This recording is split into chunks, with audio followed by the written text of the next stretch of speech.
চাওক অসমীয়া উদ্যমী যুৱকৰ বাবে এই কথাটো একেবাৰে নতুন কথা আগতে এনেকৈ কোনো চৰকাৰে কেতিয়াও একেদিনাই ২৫,০০০তকৈ বেছি উদ্যমী যুৱক যুৱতীক ২ লাখৰ পৰা ৫ লাখ টকা দিয়াৰ কোনো ব্যৱস্থা লোৱা নাছিলে ডক্টৰ হিমন্ত বিশ্ব শৰ্মা ডাঙৰীয়াই প্ৰত্যেক দিনাই নিত্য নতুন কিবা এটা অসমবাসীৰ দৰে কৰাৰ দৰে আজি এটা আকৌ কৈছোঁ এইটো একেবাৰে নতুন এনেকৈ ২৫,০০০ ল'ৰা ছোৱালীক একেদিনাই ২ লাখৰ পৰা ৫ লাখ টকা তেওঁলোকৰ আত্মসংস্থাপনৰ বাবে কিবা কৰিব পৰাকৈ দিয়াটো আগতে কেতিয়াও নাছিলে মই ডক্টৰ হিমন্ত বিশ্ব শৰ্মা ডাঙৰীয়াৰ মন্ত্ৰীসভাৰ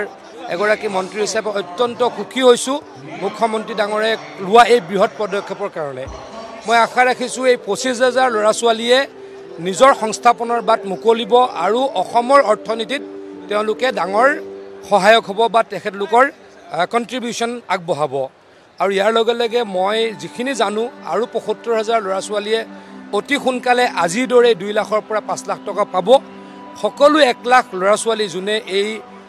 মুখ্যমন্ত্ৰী আত্মনিৰ্ভৰ অসমৰ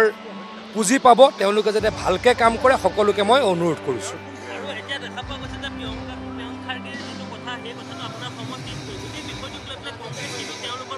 চাওক কংগ্ৰেছে অসমীয়া ৰাইজক সদায় বেয়া ব্যৱহাৰ কৰে তিৰস্কাৰ কৰে সেইটো কথা এইটো নতুন নহয়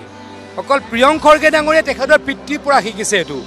প্ৰিয়ংক খৰ্গে ডাঙৰীয়াৰ পিতৃ মল্লিকাৰ্জুন খৰ্গে ডাঙৰীয়াই ভূপেন হাজৰিকা কোন ভূপেন হাজৰিকা এজন গায়কহে গায়কক কিয় ভাৰত ৰত্ন দিব লাগে বুলি প্ৰশ্ন কৰিছিল আৰু তেখেতৰে পুতেক হৈছে প্ৰিয়ংক খৰ্গে প্ৰিয়ংক খৰ্গে ডাঙৰীয়াৰো অসমীয়া মানুহৰ প্ৰতি ভাল ভাৱ নিশ্চয়কৈ নাই এইটো মোক ক'ব সেইটো তেওঁলোকে ক'ব পাৰিলে হয় যে আমাকো লাগে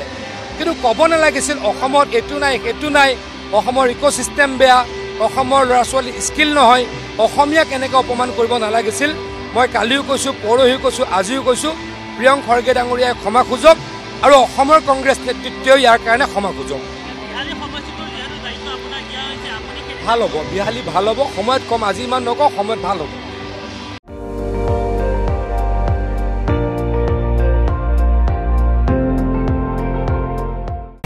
আপুনি চাই আছে ND24 সৰ্বশ্ৰেষ্ঠ নহয় সৰ্বোত্তমৰ দৌৰত